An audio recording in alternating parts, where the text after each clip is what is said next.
restoring men in history. Them versus us. The two Americas. Funny, we talk about the two Americas a lot. Who are the two Americas?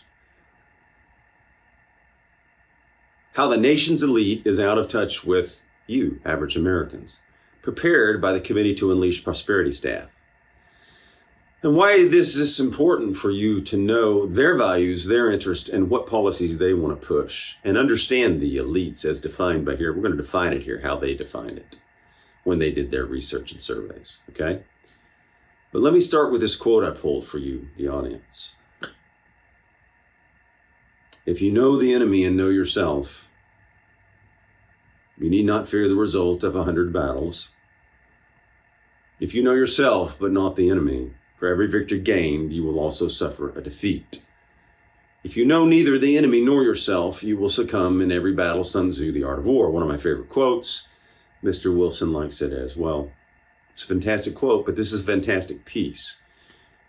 The elites, how different are they from you? What world view do they have?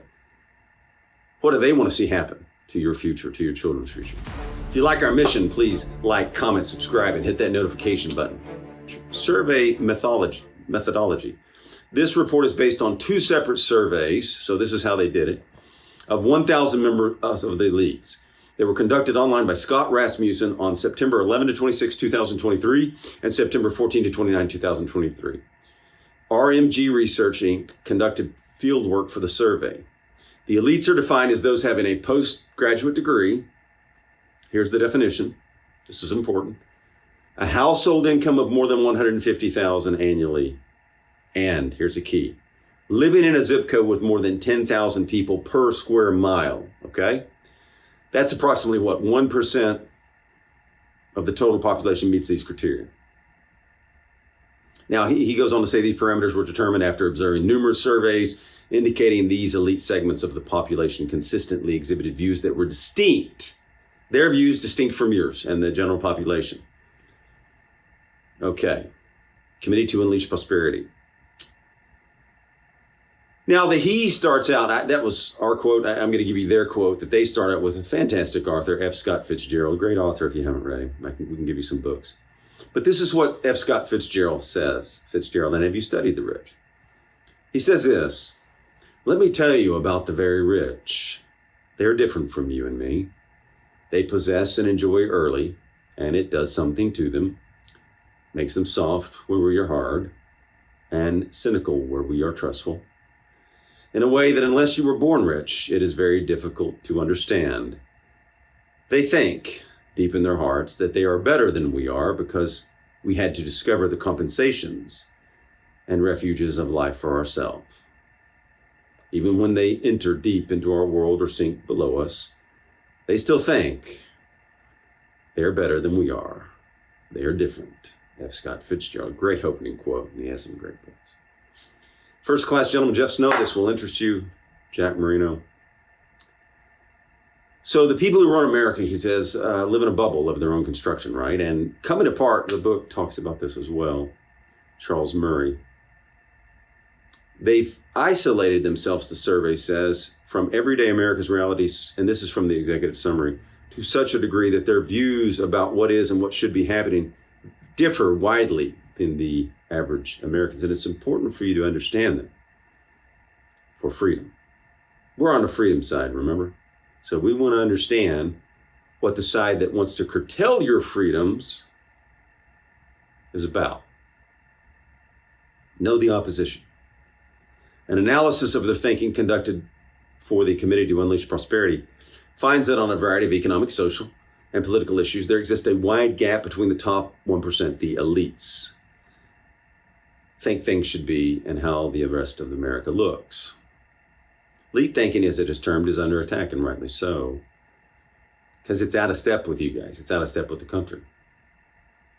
So we're going to take a look at some of the differences. At a time when most Americans have suffered a loss of real take-home pay, 74% of elites say they are what? Better off today than in the past. 74% of elites say they are better than in the past versus 20% of all Americans, right? So that's the difference. Freedom. Nearly 6 in 10, and we're always talking about freedom here. We're the freedom guys, right? Nearly 6 in 10, and this is scary for all of us on the freedom side, say, get this, there is too much individual freedom in America. That's double the rate of all Americans. Now, that's a lot of those people up on Wall Street, Silicon Valley, and Washington, right? A lot of Washington bureaucrats would be in here. So what does that translate to? Freedom for them, not for you. Them and us. I bet they wish not to give up their freedom, only to take yours. Only for me, not for thee, right? Only freedom for me, not for thee. And that should scare you. That what does that go into? So what are they talking about? Freedom for me, freedom for them, not for thee, would mean what? First Amendment? They should be able to censor you, but you should not have a voice, but they can say anything, but they could deem it hate speech, right? Second Amendment, they can have security, but you can't own a gun. They can fly in jets, but you should drive an electric car to then later have no car, right? So freedom for them, not for us, right? They need to control the social media narrative, so they come up with misinformation, hate speech, right? They want to control that narrative. Less choices for you, more for them. Planes for them, no V8 for you, right? So we can keep going. Border, completely open borders, come in anywhere you want at any time, go on entitlements, or go through the proper checkpoints. Right? Rule of law, rule of man. 2 Americas, right? More than 2/3, 67%, favor, get this, and this will impact you and your family.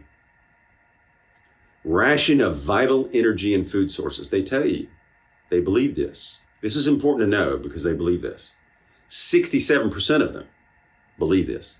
More than 2/3, 67% favor ration of vital energy and food sources to combat what? Climate change. We call that climate control here because they're trying to control your life. They don't mind you sacrificing, but will they sacrifice? Of course not. They're going to be in their jets. They're going to be taking trips. They're going to be traveling. They just want you to give up things. Your standard of living declines. Their standard of living increases, and they gain more power and control and money, right?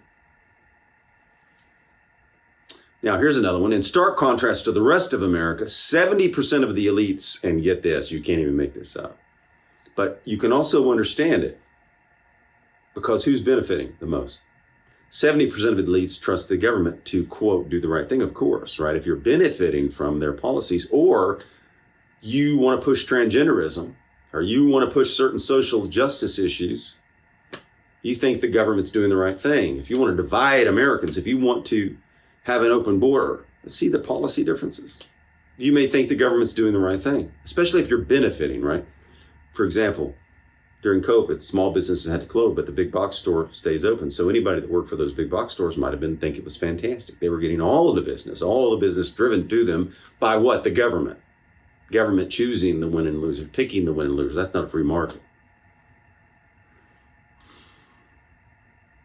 So if they're getting favors from the government or the military industrial start a war, or the military industrial complex do a proxy war, they make a lot of money, right?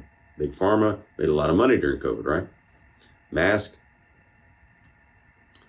Or just your social policies are pushed. All right, let's go on. 2/3, 67%, watch this control factor and indoctrination, say teachers and other educational professionals should decide what children are taught rather than letting parents decide, okay? Look, this is a whole controversy. The Department of Education is unconstitutional. So to start with, one of the fundamental differences is the Department of Education is unconstitutional and needs to be ended. And getting the federal government all the way out of education and healthcare, because that's unconstitutional. But let's go on with the survey. To them, it makes sense, right? If you want to push transgender views and you want to push your social justice and critical race theory and everything, you want unconstitutional federal education, right? If you want to indoctrinate kids, if you want to have them cross the border and go into the MICs, Marxist indoctrination centers, It's fantastic for you, right? So anywhere. Somewhere between half and 2/3 favor banning things. Now watch this. Freedom side, you get to choose. Them, you don't get to choose. We're going to choose for you. Somewhere between half and 2/3. Now this tells you a lot, ladies and gentlemen. Pay attention. Favor banning things like SUVs. I love my SUV, V8. Gas stoves. A lot of women love gas stoves. Air conditioning. A lot of people love gas heats. It's effective and less expensive. So if you want to run the cost up and break the middle class, what would you do? If you want to run the cost up, take away gas stoves. Air conditioning. Think of how many lives this has saved as well. And non-essential air travel. Who decides? They decide what's essential for you. They decide what businesses are essential. Hey, if your livelihood's based, it's essential to you. If you're feeding your family from it, it's essential. What would that do to your standard of living? It would decline, right? They take away your SUV. It not only takes away your heat and air, they take away your gas stove and your air conditioning, all that your standard of living declines, right? About 6 of 10 elites have a favorable opinion of the so-called talking professions, lawyers, lobbyists, politicians, and journalists. Now get this, President Joe Biden enjoys an 84 job approval rating from this group. And that makes sense, right? If you're being helped by the federal government and Joe Biden, you're going to think they're doing a good job. That makes complete sense. If the government's picking the winners and losers and favoring you, or they're pushing your social agenda and you're getting your policies met, you're going to think they're doing a good job, right? If you hate American principles and hate the founding fathers, you're going to love anti-white and critical race theory and all those policies taught at the Department of it, right? In education. Them versus us. Them versus us. The elites represent 1% of the U.S. population, but have an outsized voice on public policy in the United States, with their views somehow to dominate the national conversation. In fact, they're not content with that. They want you shut off social media. You go against the narrative, they want you shut down, censored, or shut off all the way, right? We've seen that. They hate it when you get a voice. They hate that when you disagree with the federal government's policy. You can't disagree with us. We must control the narrative, right? Because why? The freedom side has really good ideas and they've got bad ideas. Communism's a bad idea. Socialism's a bad idea. So if our voices get out there enough, it doesn't make sense. Of course, boys are boys and they can't become girls. So if our voice gets out, it kind of undoes them, right? So you have to shut it down, right? You know, the losing people with arguments have to shut you down, right? To win. Because they can't logically argue that a woman can be a boy, because they can't. All right. This may be because it is the elites themselves who determine what way the conversation will be about on campus, in the legacy media, corporate boardrooms. Not surprising, these people talk about, now this is a big one, these people talk about politics far more than most Americans. Now, here's an action you can do. We need to be talking to other Americans about politics and history. They're trying to shut history down. They just took Thomas Jefferson's statue down in New York, right? So it is that in New York City, a statue has been removed from City Hall. Because more than two centuries ago, his Virginia plantation used slave labour. That's tearing down your history.